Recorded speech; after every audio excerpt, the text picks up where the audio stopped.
Hello, everyone. Welcome to what I think is episode 16 of the True Talks podcast. I haven't really been keeping track too much. I've been really busy. Um, as with all the other videos, the footage on the screen is my own gameplay that I have recorded myself, but it also has nothing to do with what I'm talking about today. I mean, it could, but it would be a coincidence. You don't have to watch the video itself to understand what I'm talking about. This is something you can turn on and listen to in the background if you'd like. The video footage just provides a visual aid for those who want something to watch while they listen. The podcast is also hovering around a PG-13 rating. That's about what I'm sticking to, ish. On the lighter side, usually, just because I am a teacher and I have some of the kids who watch these episodes, so obviously I don't want to go too crazy on them. But today is going to be a very haphazard episode because I haven't had a lot going on. I haven't done too much in the last week that is really deserving of being talked about.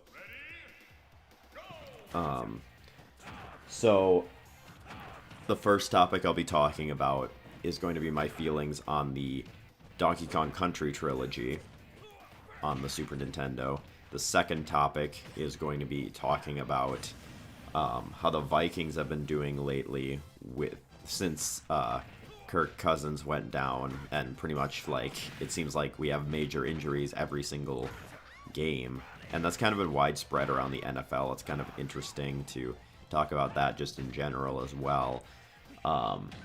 And then the final topic will be me talking about the BizHawk Shuffler, which is kind of old news at this point, but I kind of just, I just randomly remembered that it existed the other day, and I played my own, and I recorded a couple episodes of that. I don't know if I'm actually going to upload them or not, but we'll see.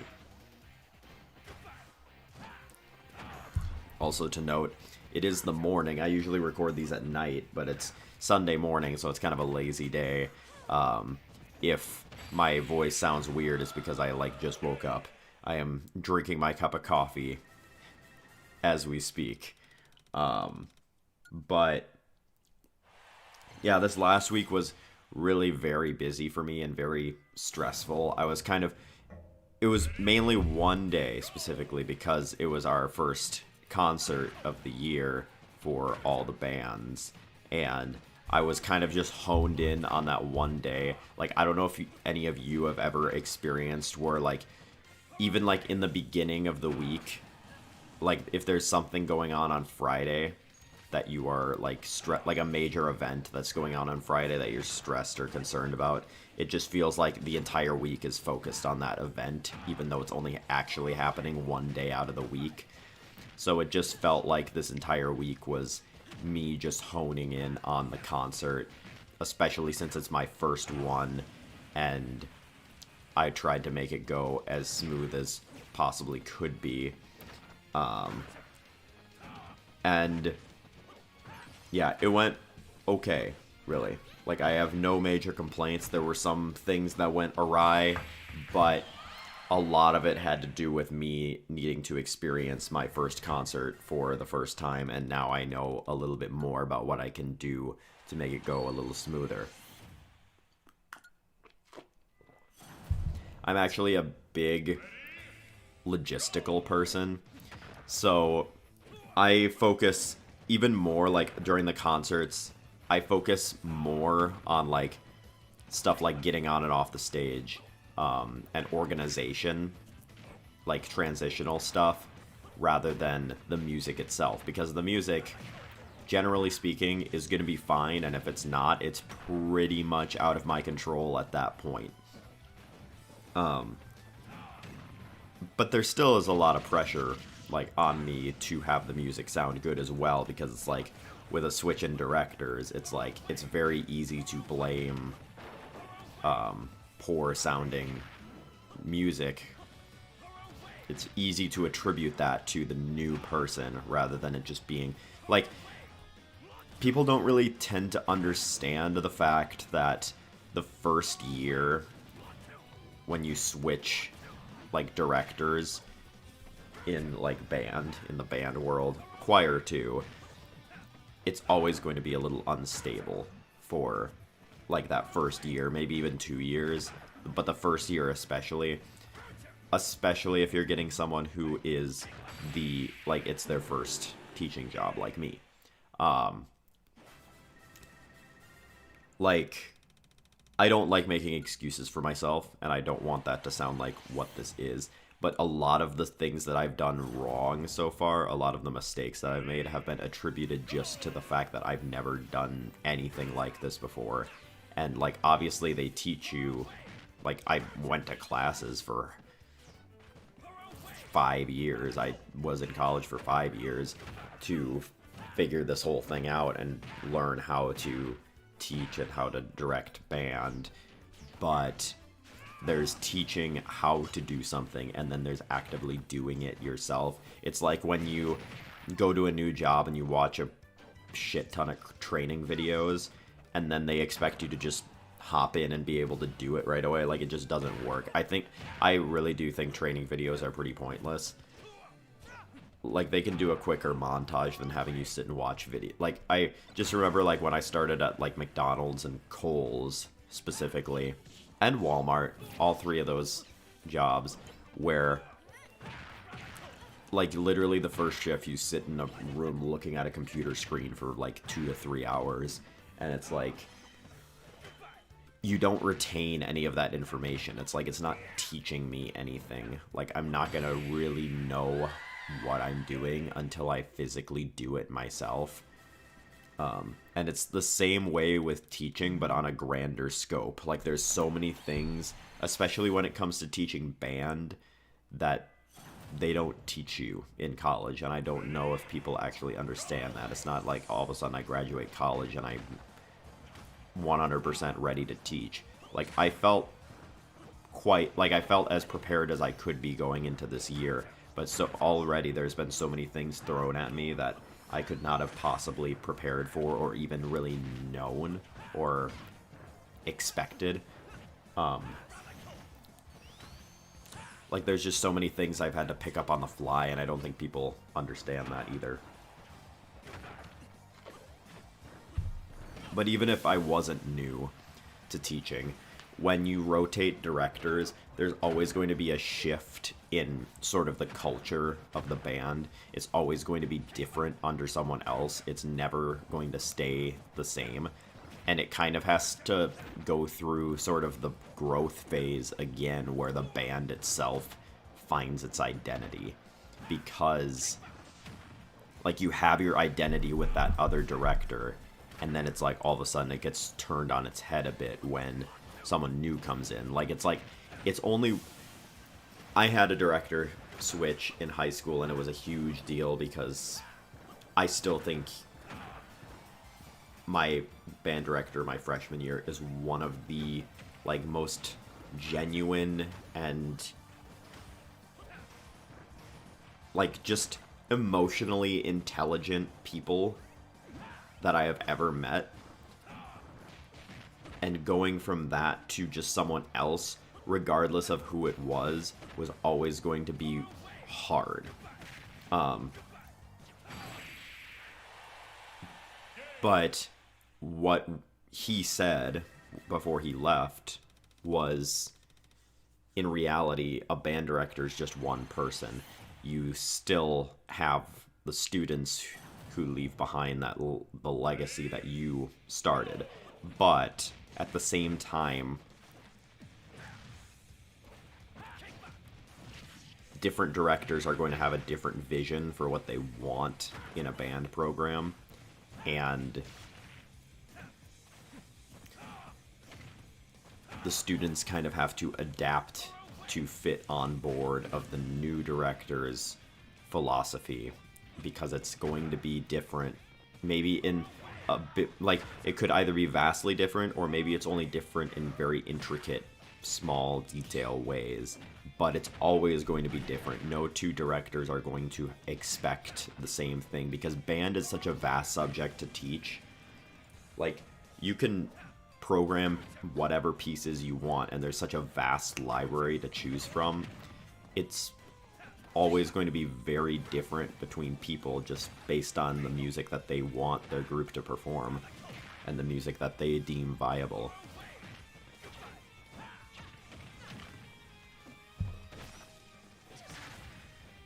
Like, no two people are going to be alike, and that's also why the first year you have a lot of changeover, as in like kids quitting, because the first year, maybe even before you switch directors, you have people quit because it's like, okay, well, I've been here this whole time, I don't want any change, so I'm gonna quit. So they don't even give it a chance. And then there are the people who do give it a chance and they realize, oh, this isn't what I want from band, so I'm going to quit. Because they get used to the same culture, the same way of doing things for years and years and years. And then all of a sudden it gets flipped on its head a little bit, and you come in with someone else with a totally new philosophy. There's always going to be people who quit. Unless, like, I would rather stand true to what I want than to, like, just basically be a bump on a log, and sit back my first year and not do anything, really. And be like, and let the kids basically teach, like, their own, like, have them lead, basically. Like, it's a little hard to put into words what I'm trying to describe, but, like, basically like an anarchy, almost. Like, where it's like, I sit back and do nothing because I'm afraid kids are gonna quit if I step in and, like, actually work to build my philosophy and my culture that I want. So it's just not something that people consider, is that the first year under someone new is always going to be rough because the kids are learning an entirely different style. And when they're used to, especially high school, when they're used to having done things the same way for like 5 or 6 years of their life, like legit, that, like, it's a long time. Like, it's like some of them have spent like half their like school years in band for like the seniors. So it's like all of a sudden it gets turned on its head a little bit, and it's not quite exactly what you're used to. It's going to feel a little uncomfy and different, and it's going to inherently make that first year a little bit more of a struggle to not only like for playing wise, like sound, but also for like organizational pieces, because no matter where you go, like, the school's going to always have different traditions and different things that they like participate in all the time. Like, after this first year, I will understand a lot better how the band program fits into the overarching culture of the school. And then with that knowledge in mind, I can approach my second year differently and prepare to build what I want. Whereas the first year, I'm fumbling a little bit because, for one, I'm learning as I go. And for two, well, really, that's pretty much it, is I'm, like, to summarize, I'm learning as I go, not only learning how to teach the way that I want to teach and learning all the classroom management pieces, but also learning about all of these events and stuff and how to even organize your own events and stuff like that that's never really talked about, or you just have to experience it for yourself. And I don't think people really get that, like the fact that they don't tell you how to put on a concert in college. They don't, like, sure, you have your senior recital, but there you're working with professionals. Like, I performed my senior recital, and I worked with a lot of my college friends, and their maturity level is obviously higher than a sixth grader's. So it was a lot easier to organize that because they're more receptive to knowing what I want, and they know what to expect, like, from a performance, so they can ask me, like, what do you want us to wear? How do you want us to get on stage? Because they think about those things too. Whereas a sixth grader or like junior high kid is not going to be thinking like from their perspective, it doesn't matter as much what they wear. Like, not everyone, obviously, but like general statement, they don't think it matters as much how they get on stage. They don't think it matters as much like what they wear and the whole like looking uniform sort of thing. So I have to think of every possible misconception, or like I have to hit every single bullet point of what they need to be prepared for the concert. And I tried, and some things didn't work out the way that we planned, partly because so my plan was originally to have all of the kids who were not performing sit in the bleachers and watch the kids who were performing, and then the kids who were not performing, or the kids who just finished their performance, would file off and go up the bleachers and sit like either with their friends or family to watch the rest of the performance. And then the next group would file down and it would just be smooth.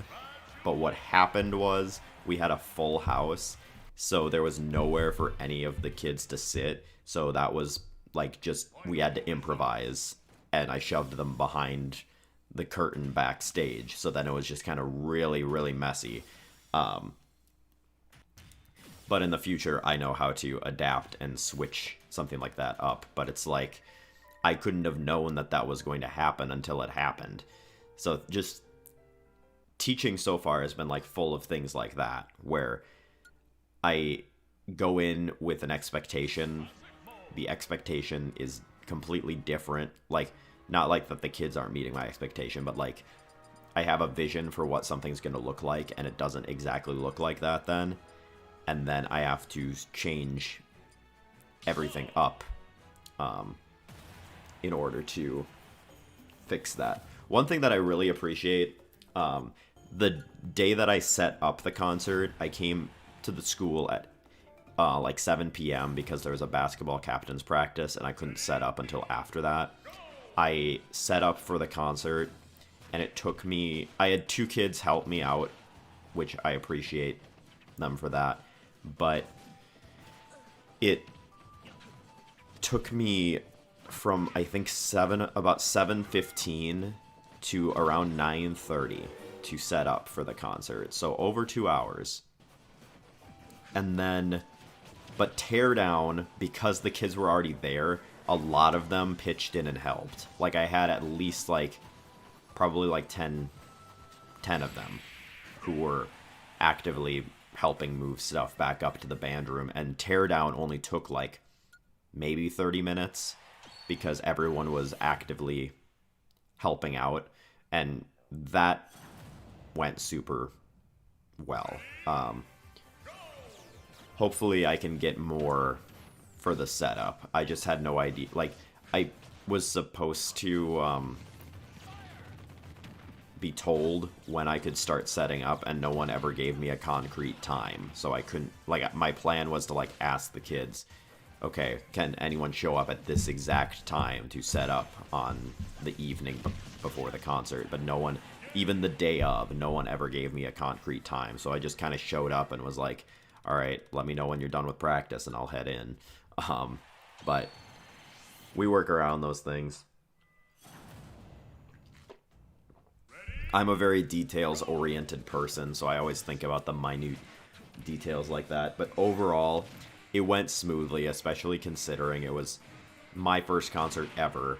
And for the kids, it was their first time doing a concert as a 5 to 12 concert. Normally they split it up, and normally it's during the day.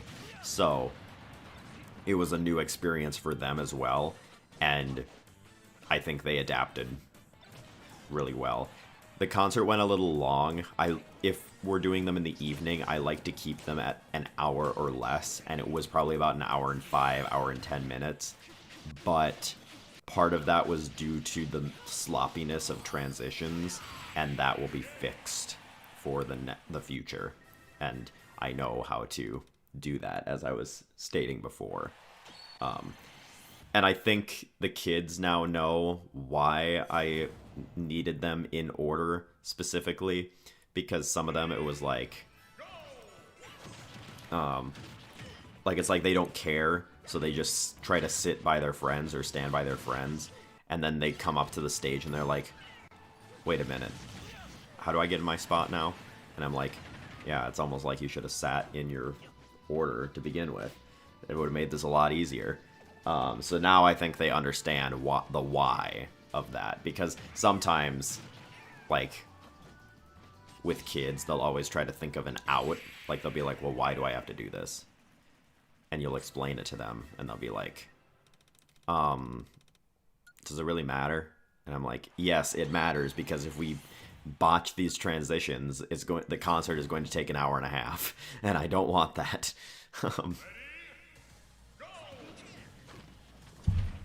But overall, it went smooth.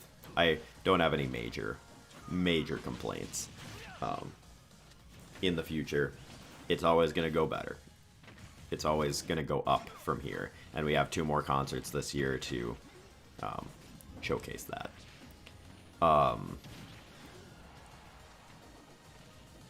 Okay. Moving on from that topic, I felt like the need to talk about current event related stuff for a while this time, because the concert was pretty much my week. Like, well, for example, on Wednesday, the day before the concert, I always get to school at 7:30 in the morning. I got to school at 7:30 that morning, and then after school, I think I went home and made like a sandwich or something. No, did I even eat? I think I did. I had to have, because I don't get time for lunch on Wednesdays. I don't remember, but I came home and basically like ate and then went right back and was there until 9:30, like I said. And then the day of the concert, I got there at 7:30 in the morning, like I always do. I tore down everything sorry, my brain's going a million miles an hour because I have caffeine in my system now, as I'm drinking my coffee. I, after school, had a couple lessons, like last-minute lessons to teach before the concert. I went home around like 4 to 4:30-ish. And I can't remember what I did. But I didn't have time to eat because... Oh, it was because I didn't have my, like, notes done, like, for what I was going to say during the concert. I didn't have all that done yet, so I went home and typed that up. And that took until, like, I had to get changed into my nicer clothes. And then I went straight to the concert, because I had to get there at 5:30, because we had to, after school, I had to tear everything down. Well, not tear everything down completely, but I had to push it all the way forward in the gym, because they had basketball practice, and then pull it back out. So I had to push it all forward after school, go back, teach a couple lessons, and then I had to come back to the school at 5:30 to start pulling everything back out again. And then I did have a little bit of downtime from, like, because it didn't take as long, because I had a couple people help me, like basketball coach helped me, which I'm thankful for. I put everything back out, and then I went up to the band room and just kind of hung out for like 30 to 45 minutes, because I had to rehearse with the 5th grade band, because they were separate. Like, there's a K to 5 school, and then there's a 6 to 12 school. So 5th grade has always practiced in the elementary school during their class time, so they had never practiced in the space at the high school before. So this was their first time doing that. And so I had to prepare for that, and it was fine. Um, oh, what else? Yeah, so I didn't get to eat, and it was a kind of a mistake. I more just needed to hydrate more that day. I legit barely made it through the concert without like passing out. Like I told a couple of the kids, like I started seeing spots a little bit during the high school portion of the concert because I was so dehydrated. Like I desperately needed water, and I am the type of person who once I start feeling a little faint, it sends me into a panic as well because I start getting like anxiety because I think I'm going to pass out in front of all these people, and like I think about the embarrassment of that, and it raises the anxiety level, so it makes it even worse. So I started feeling that during the first high school piece, and I honestly was kind of zoned out the entire time. I just conducted it, and I was basically just a statue there the entire time because I was fighting against my urge to pass out, I guess. But yeah, then Thursday I was at this. I like the concert went. It started at 7:30. It went until around like 8:30, 8:40 ish, and then we tore down. I probably left by 9 ish. I want to say, and um, then I went through McDonald's and got a quarter pounder. So it was, yeah, that's my first time having fast food in a while, so felt like I could treat myself after the concert. Um, yeah, there's a reason I actually this week alone have lost 5 pounds. I know I talk about my weight a good amount on here. Well, I have the last couple episodes just because it's come up, but like since September, I have now officially lost over 20 pounds, which is kind of crazy to think about. Um, but just the stress, and I don't eat as much as I should. I do mostly now eat a lunch and a dinner, but sometimes I have to skip lunch, and a couple times over the last week I had to skip dinner because I didn't have time in the evening to or the energy to go and make something. And that was partially why I got fast food after the concert, was just because I lacked energy to make my own food. But yeah, it was just exhausting. And then Friday, I just kind of took a breather. Like, I barely woke up Friday morning. I was just dead. I didn't sleep well Thursday night either because I kind of was just replaying moments in the concert in my head the entire night, and it kept waking me up. I had a really hard time emptying my head after that. But yeah, everything went well. Sorry, I went and then rambled about current event related stuff for a while longer, but like I was saying, the concert really occupied my entire week, even if it was only one day. It was living rent-free in my brain the entire day. I didn't even get to finish Sonic Frontiers yet, and I was pretty close beforehand. I barely got to play. I have been playing a lot yesterday and today, but like now at this point, I'm in the final world, and I have everything I need to beat the game. I just want to beat all the cyber stages before I finish it. I don't really care about 100% anymore. I just want to get finish every cyber stage and get S rank on all of them. I really like this is random. I know this had nothing to do, like, I don't want to talk about Sonic Frontiers for a long time this time because I did last time. But the fishing stages, I loved them the first time, but honestly, they get kind of repetitive. It's basically the same thing over and over again. And there's 2 of them in the last world for, like, no reason. And the rewards you get from them are just generic stuff, so I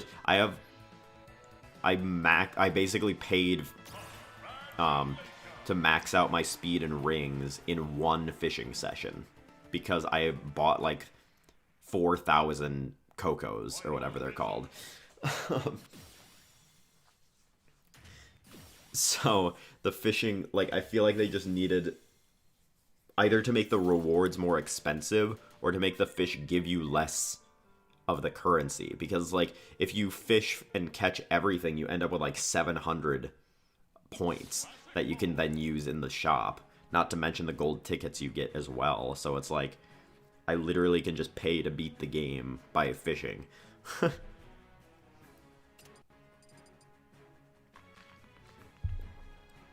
When I go home over Thanksgiving, I might actually play it a little bit on PlayStation 5, just because I want to feel how smooth it is.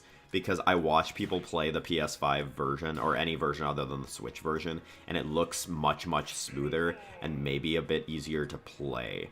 Not that I think the Switch version is bad, it's just probably inferior to the other versions. But, like, at least with the Switch, the thing about the Switch that gives it that benefit is the fact that it is handheld. Like, before it was like Nintendo consoles were just inferior for like almost no apparent reason. Like the Wii had motion controls, yeah, but it was like way lower processing power than the PlayStation 5 or PlayStation 3 and Xbox 360. But with the Switch, yes, it has lower processing power than the other new gen hardware like Xbox Series X and PS5, but it's handheld, so it at least has that going for it. Like, it's like, yeah, now I'm playing the game in 30 FPS and maybe a little lower quality on the graphics, but I can play it in bed a lot easier, so it's kind of nice. And I can play it on the go, which for me isn't as big of a deal now because I'm driving all the, like, I myself am the one driving all the time, so it's not like I'm a passenger and able to play my Switch, but it's still nice. The portability is nothing to sneeze at. I do, however, hope that the next console is not a Switch 2. I've talked about this before, but I hope that it's like a full, like a beast of a console with actual processing power to compete with PlayStation and Xbox. I know Nintendo probably won't do it, but oh well. But, okay, this is a really rambly episode, but Nintendo's thing has always been kind of stylized graphics. Like, Wind Waker is never going to get old. Luigi's Mansion 3 looks great. Pikmin 4 looks great. Even Pikmin 2 on the GameCube looked great.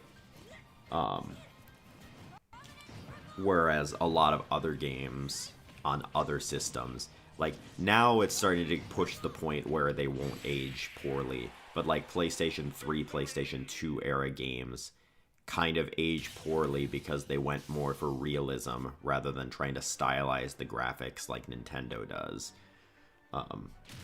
Just my 2 cents. I don't think you need to have hyper-realistic games in order to have a good time. Like, in my opinion, there's a difference between good graphics and stylized graphics. Because, like, when you're talking about the graphics conversation, like, I would not say, like, you can't compare Pikmin 4 to, like, Horizon, for example.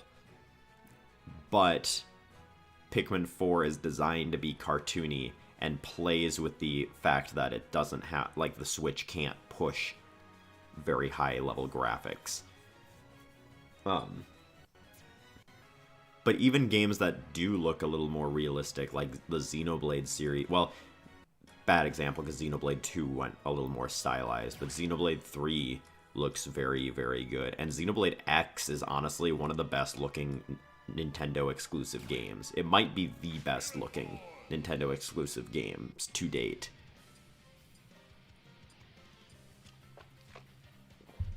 I don't know. Speaking of stylized graphics, though, let's get into our first actual topic for today. The Donkey Kong Country trilogy on the Super Nintendo. I have been playing these a lot lately because I play them with my girlfriend, and sometimes I play them in my free time a little bit too, just because I think they never get old. I will say hands down, I think Donkey Kong Country 2 is the best 2D platformer ever made. Maybe Super Mario Wonder comes close, but I haven't played it yet to know. Well, I played it with my brother. I don't own it myself to have played it, like, single player. But Donkey Kong Country 2, I think, is the best 2D platformer ever made, and it's like there is not a sour spot of that game. Like, every level in that game is fun and has a good, rewarding difficulty. Like, it's never incredibly frustrating trying to get through that game. Like, there are hard parts, but it always feels rewarding and it always feels doable to beat. Like, one of my favorite levels in the game is the level where you have to play as, oh, what's his name? Squitter, the spider, and you have to go across all the gaps and make webs under yourself, and like have really long sections where you have to jump from web to web before they disappear. I really like that level, and that's an example to me of a level where the difficulty is extremely rewarding, because when I beat that level, I feel like a pro gamer, and it feels awesome.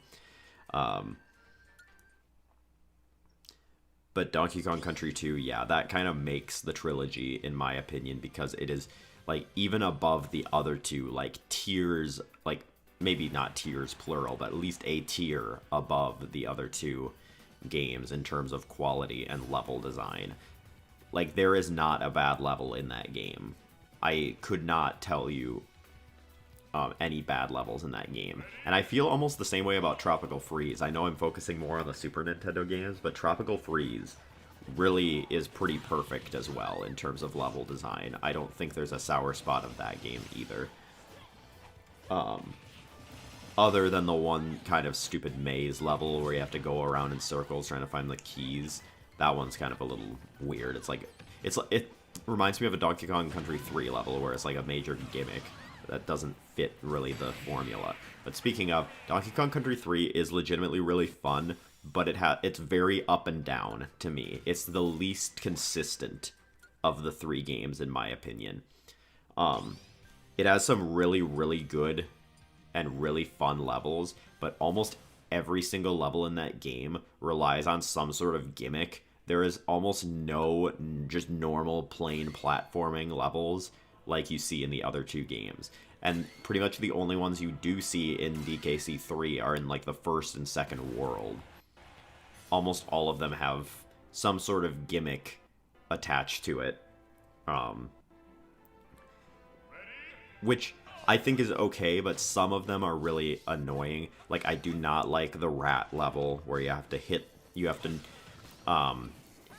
like 5 to 10 rats off of their little hamster wheels, and when you hit them all, the door opens, and you have to... They're all on the path, but it's like if you miss one, you have to backtrack who knows how long to find it. I don't like that level. I don't like the Ellie the Elephant level where you have to... It's pretty much all of the, like, wood shack levels that I don't like in that game. The one where you play as the elephant, and the light is shining on the rats, and if she sees them in the light, she gets scared and runs away, and you have to kill them with barrels. It's really, really annoying and slow. Luckily, all of those levels do have, like, a dev warp, but it's... like, there's still levels in the game, and I don't know the dev warps well enough to really know where they are. And there's... oh, what's the other one? There's the one... it's the second level of the game where you have to hold down all the switches to make the doors open. That one is incredibly slow as well. And Kiddy Kong in general is very slow. Like, he's slower than DK in the first game, which is saying something, and he's not very fun to play as at all. And it makes me feel bad because, like, I don't realize just how bad he is to control until I do it myself. And like in the other two games, player 2 is has kind of an advantage over player 1. Like in the first game, player 2's Diddy Kong, and Diddy Kong's much faster and agile than Donkey Kong. The only thing Donkey Kong has on Diddy Kong is the ability to kill the heavier enemies, and he swims a little bit faster, I think. In 2, they're a little more even, but Dixie Kong has the hair, the ponytail spin to allow her to make some of the platforming a little easier, which is really nice for player 2. But then in Donkey Kong Country 3, suddenly the formula's broken and Kiddy Kong sucks compared to Dixie Kong. His only gimmick is the fact that he can bounce across water, and it's like really hard to time and really like it's not like you're going to use that in every level. You're only going to use it in levels where you roll off a cliff into water, and it's very few and far between where that's actually applicable.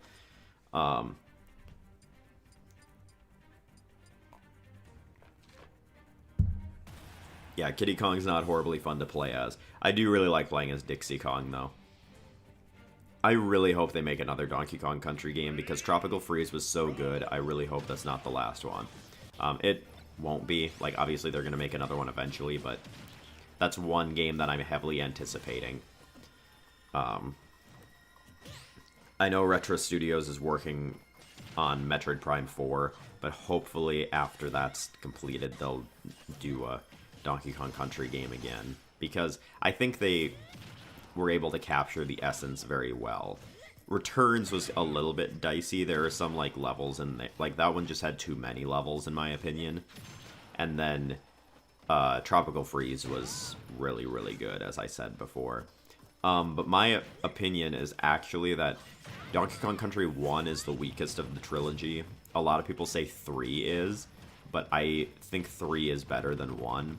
It's inconsistent, yes, but I think its highs are way above DKC 1's. Donkey Kong Country 1, it's not a mid-game, so I don't really want to use that language to describe it, but when compared to the other two, it is the mid Donkey Kong Country game, because it's just kind of average. Like, it's still like a 9, 10 out of 10 game, but the level design in that one is very samey. Like, there are a lot of levels, like, that I could not tell the difference between. Like, namely the cave levels. Like, the levels where you're underground. Those levels are very samey to me, and not very varied. I do really like the snow world in that one, though. But, and, like, one thing that Donkey Kong Country, the series, does in general very well is, like, world design. Like, they have a very, like, varied set of worlds. Like, they, even between, like, the 3 different games, they explore much different biomes. Especially 2. 2 really cranked it up a notch in terms of, like, variability and just, I'm trying to think of the word. Like, variety. The only word that's coming to my mind is cleverness, but that's not the technical term that I'm looking for. But what I would say about Donkey Kong Country 1 is just that, for one, the gameplay wasn't as refined as the other two yet. And the levels are not varied enough, in my opinion, in that first one. Like, there's a lot of very samey levels, and there are levels that I definitely do not like in 1.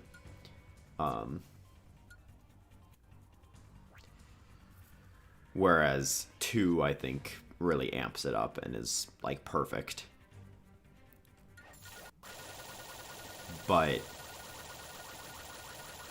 like, Donkey Kong Country 1 is definitely more consistent than 3 in its level design, but the thing to consider is the fact that,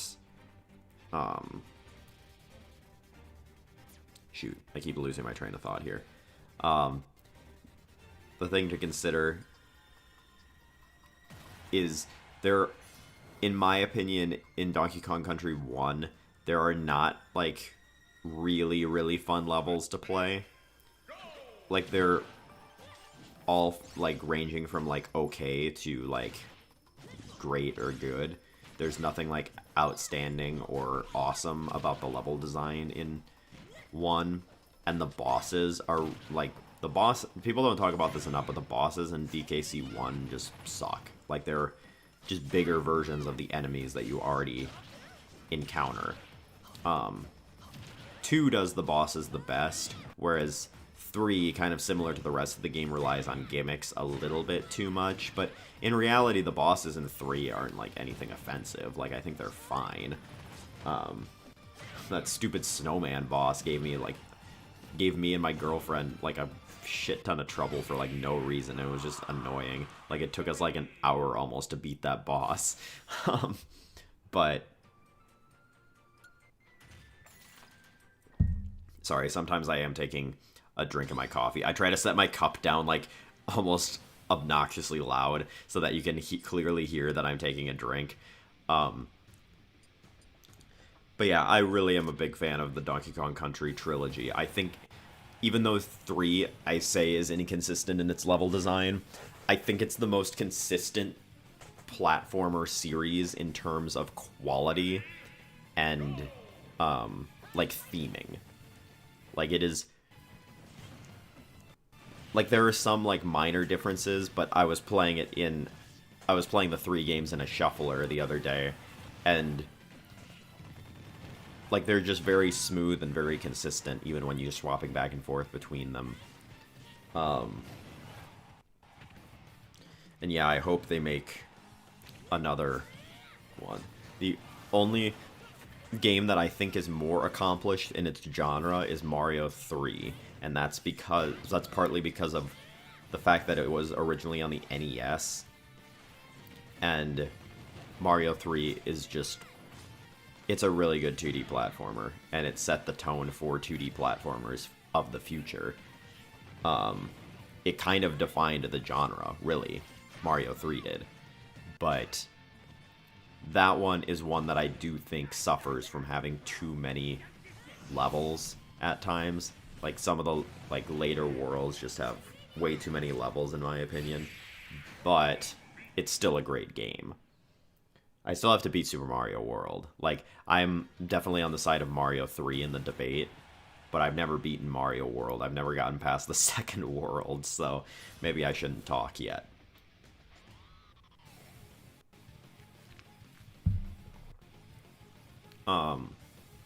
I am honestly stalling because I cannot remember for the life of me what this... oh, it was NFL stuff. I couldn't remember what the second topic I wanted to talk about was. Yeah, it's currently week... is it 11? I have to check my fantasy. Yeah, it's week 11. I just pulled that out of my ass. I'm surprised I was right. Why do I have a roster alert? Oh, because my kicker's been dropped. I've been doing the same thing every year where I play... I have Young Hui Koo for the Falcons kicker. My fantasy football name is Koo Let the Dogs Out, and I just run with Koo for the entire year. I even play him on his bye week for good luck. And last year I still won even playing him. This year I might win. I'm playing against like the worst team in the league, so I should win anyways, but my team has just been horrible, like, injury luck. But in general, this has been a very bad year in terms of player injuries. Like, you have, like, someone made a graphic of all of the quarterbacks that have gone down this year now with season-ending injuries, with, like, Aaron Rodgers, who might come back. I don't think he will, just because the Jets are not doing shit right now. I don't think there's a point in him pushing it, unless he thinks he can come back and swing the upside to make it to the playoffs. But I think they have a losing record right now. They're like 4-5 or something, if I'm not mistaken. Cousins went down for the Vikings. Deshaun Watson is now out for the year for the Browns. Joe Burrow's out for the year for the Bengals. Anthony Richardson is out for the year for the Colts. And the list goes on and on and on. And other like season-ending injuries as well to just random other players. Like, Trevon Diggs tore his ACL, I think it was. It's just been a nasty year for injuries, and Justin Jefferson going on IR for like half the season.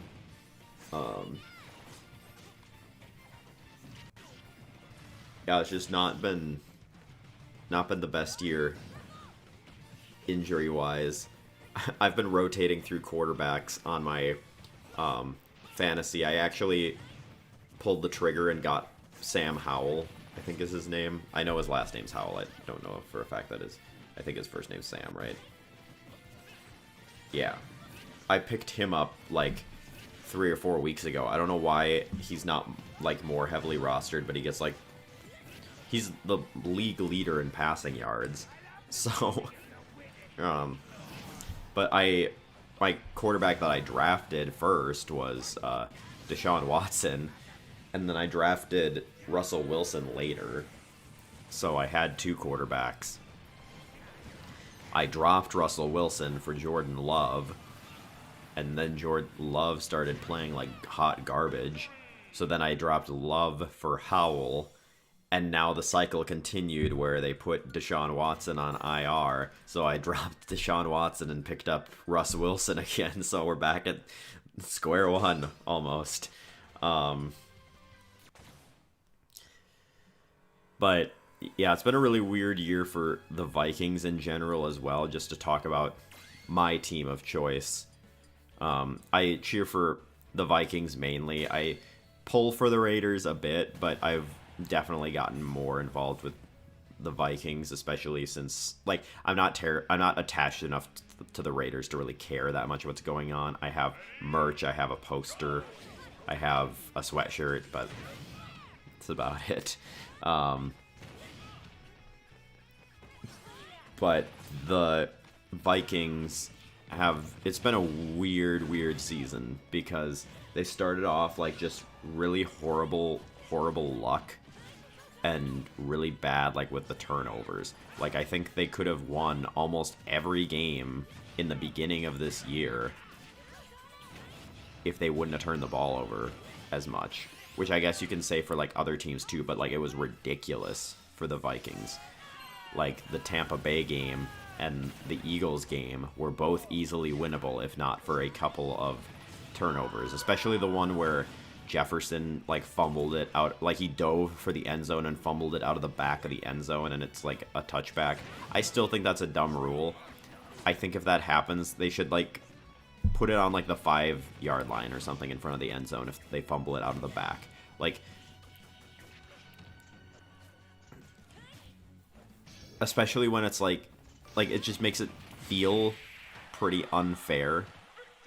Where it's like they're diving for the end zone, and it's like if they break the plane and the ball comes out, it doesn't matter. It's a touchdown anyways. But if they fall short by even an inch, it's ruled a fumble, and the other team gets it on the 25-yard line. So it's like it feels like an incredible swing for what it is. Like in my opinion, I think it's kind of a dumb rule, but I guess like I don't know.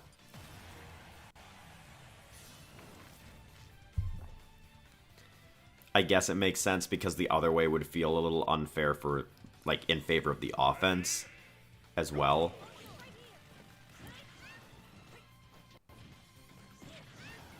But, I don't know. It just feels weird. But, that was just an example of, like, sort of bad luck, bad turnover. That would have probably led to the Vikings winning against the Eagles, which is the best team in the NFC East, or the NFC in total. I don't think they're actually the best team. It's really in the NFC, it's kind of a toss-up. Like, the playoff picture looks really weird. It might actually be the Lions that are the best team in the NFC. It might still be the Niners, just because the games that they lost, they didn't have Deebo Samuel, and I think he kind of makes that offense without him having, like, without having that piece. I think it just all breaks down. Like, they need to be a complete offense in order for, like, they need to have all their pieces in order for everything to work the way they need it to. But,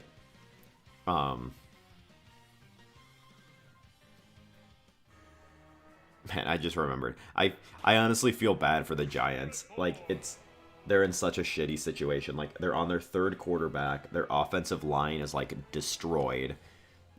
It just makes you feel bad for them when you turn on their games. Like when they play the Cowboys and they get decimated by like 50 points.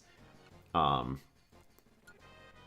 course, at least they have injuries as an excuse. They have like the Broncos when they got killed by the Dolphins. I don't really even know what happened there. Like, I didn't watch the game. I just saw the score, and the Broncos, I think, had all their starters in that game. So it's like, I don't know what happened. And they don't have a bad defense.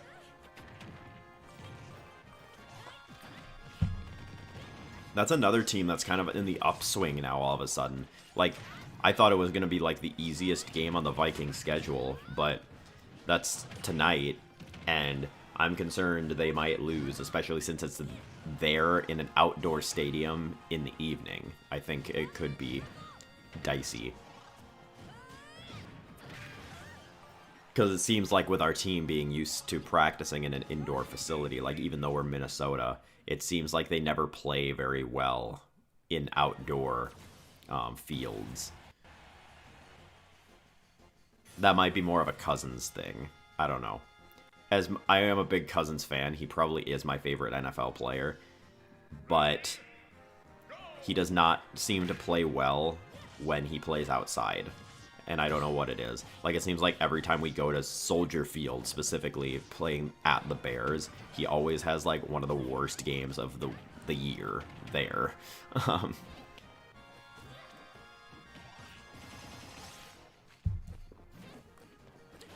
I'm hoping the Vikings can at least get a playoff spot.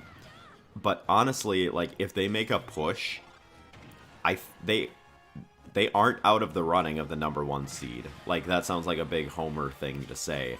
But in reality, the hardest games the Vikings have left are the 2 Lions games. Which, it'll be interesting to see that matchup. And the Eagles, I can't remember. I think it was like, they have like 1 or 2 very losable games upcoming. I need to look it up to see. I think the Eagles could lose to the Chiefs, the Bills, the 49ers.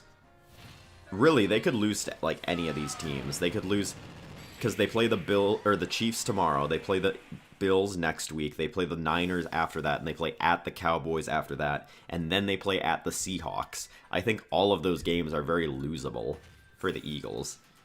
So I don't think they come out there without a loss. Like, they probably are losing at least one of those. And I think we're 2 games behind them, I think. And then the Vikings, all they play are the Broncos, the Bears and Packers at home, I think. The Bengals without Joe Burrow. And the Raiders. And then the Lions twice, which the Lions, I still think we're splitting with them. I still think we'll win one and lose one. I don't know which will be which, but I think that's the way it's going to fall. Which I guess if it did fall like that, I think the Lions would end up with the number 1 seed above us, I think. Because they'd win the division. I don't think they have any losable games other than the Vikings. But anything can happen.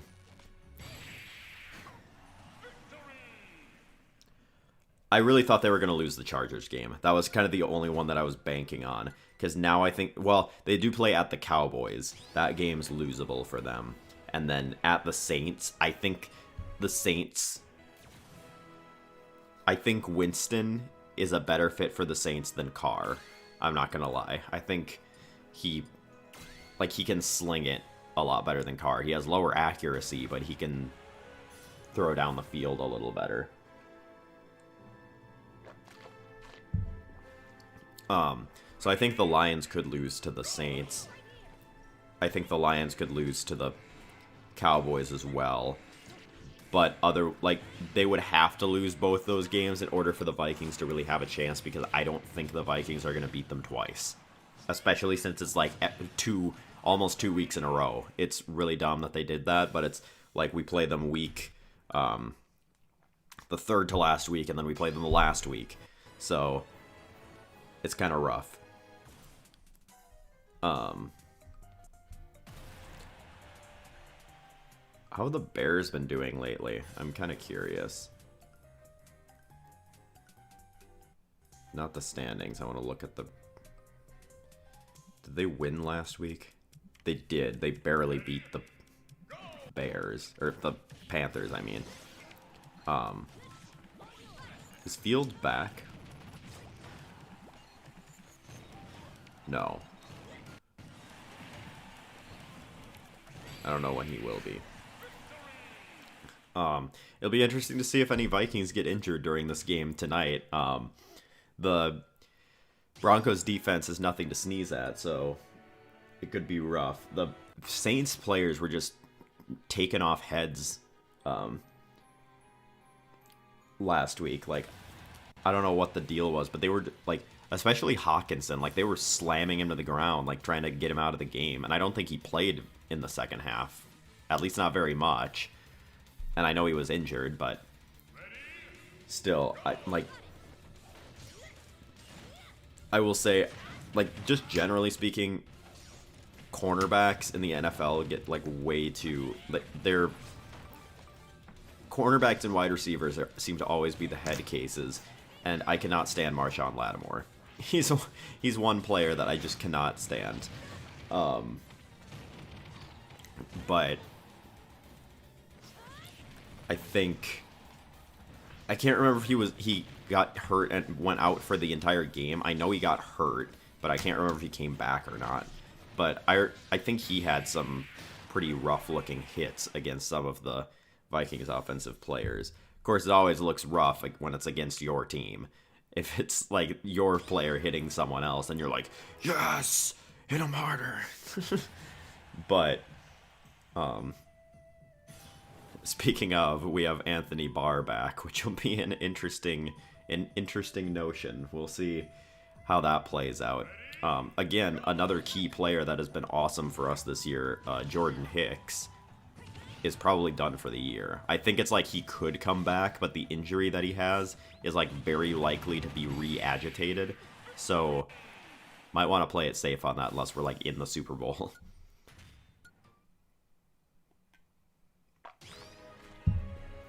I think the Dobbs magic has to end sometime. The second half of the Saints game looked pretty bad, but also you have to consider, I don't think Hawkinson came back in the second half. I could be wrong. I know he was very limited in the second half. I don't know if he came out on the field or not. I'm not going to lie. Didn't have Osborne. Still don't have Jefferson. They pretty much have nothing for receivers. Alexander Madison went down. So he didn't really have anything he could do. I don't think anything, like, from what I'm remembering in the Saints game, Dobbs didn't necessarily do anything wrong in the second half to cause the almost comeback for the Saints.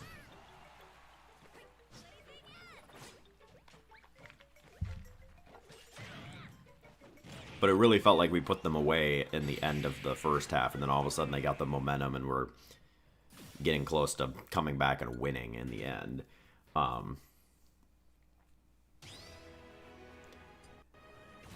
It really does suck when it seems like we never really have a complete team. Like we really did in that first half of that game, but it's like as soon as it seems like it always works backwards. As soon as the offense starts playing well, the defense will then immediately give up a touchdown for whatever reason after playing well the entire game.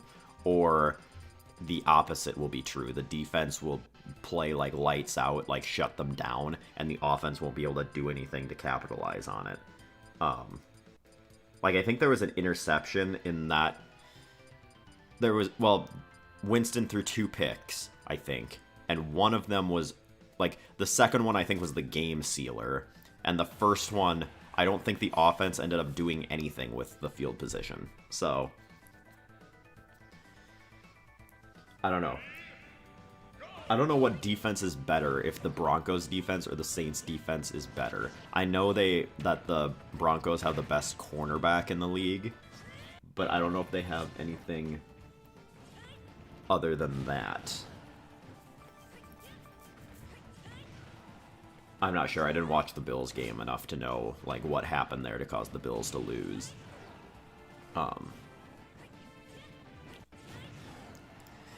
But I suppose I can move on to the final topic. It'll actually be really interesting to see how close I am on the record predictions from the beginning of the year as we get later down the line. I know the beginning was really rough for the Vikings, like prediction-wise. Like I was wrong on a lot.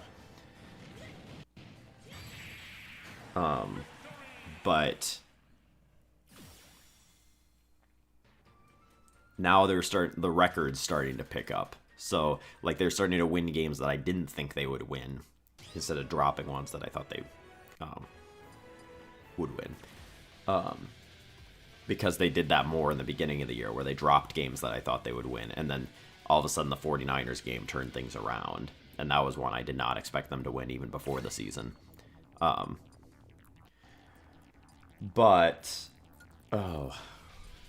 Moving on. The BizHawk Game Shuffler. I've been recording some gaming content with this. I don't know if I'm actually going to upload it or not, because I don't know if it's actually interesting. I just kind of hit the record button and treat it almost like a live stream, where I just kind of ramble and talk about the game and what's going on for 3 hours. The first recording, I did it for 3 hours. But it's really, really fun. It's kind of like a randomizer, where it's a different take on how to play classic games, which I really like. So far, I've only done it with Donkey Kong Country, and then putting Donkey Kong 64 in there as well. But I like the amount of customization you can do is really, really cool. Like, you can put pretty much any game that works on BizHawk in the shuffler. And, like, that includes, like, PlayStation 1 games, N64 games, Game Boy Advance, I think, NES, SNES, Sega Genesis, Sega CD, I think.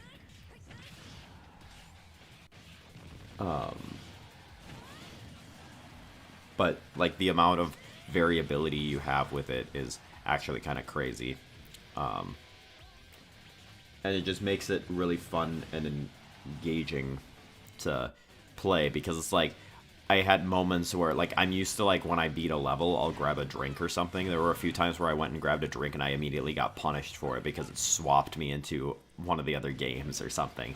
Like, it makes it so you have to be fully engaged the entire time you're playing, or you probably will die.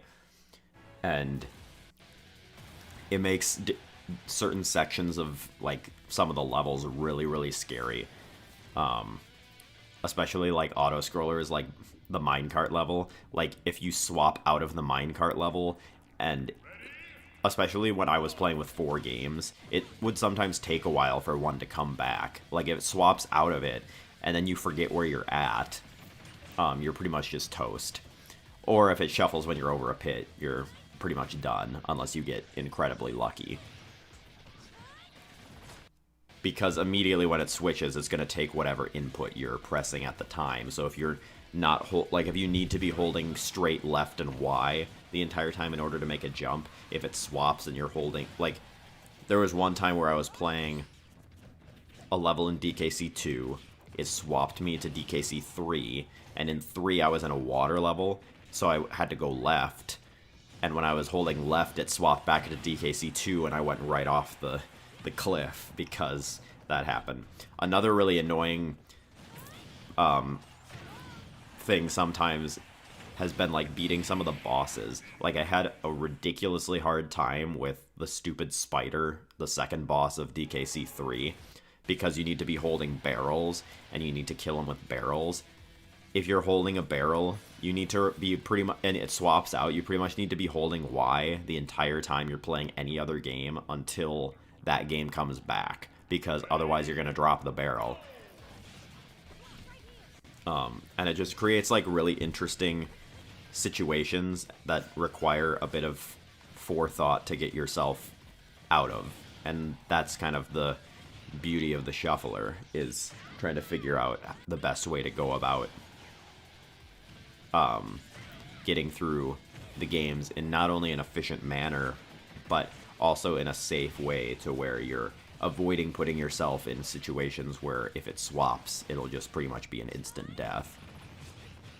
And you kind of have to know where lives are too, because you will die multiple times unless you play extremely safe, which is kind of the baby way to play it. Like, you can, like, just sit there up in front of a hard section and wait for it to shuffle, but to me that feels like wimping out. Unless sometimes if I'm, like, playing a level and it's been a long time since it shuffled, I'm like, okay, a shuffle's impending here, so I'm gonna sit here and wait for it to come up net, because I know it's coming soon.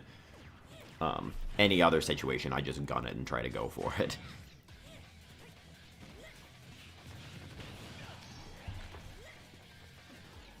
But yeah, it's been super fun. It's really fun to play, and I like the ability to just put pretty much whatever game you want in there, as long as it's from those systems that work. Makes it super customizable for whatever you want to do. Like, maybe eventually I'll do like a shuffler where I put in my top 5 classic 2D platformers and just well, maybe I'd have to do top 10, because 3 of them would be Donkey Kong Country 1, 2, and 3. But like, you can really do whatever you want with it, and it's super, super cool, kind of like randomizers. And it just provides a new way to play classic games that you've been playing for a while. But I think that's going to do it for this episode of the podcast. I hope you all have a great weekend. I hope you have a great week ahead of you, and I'll see you next week. Thank you all for watching. I hope you enjoyed. Peace out.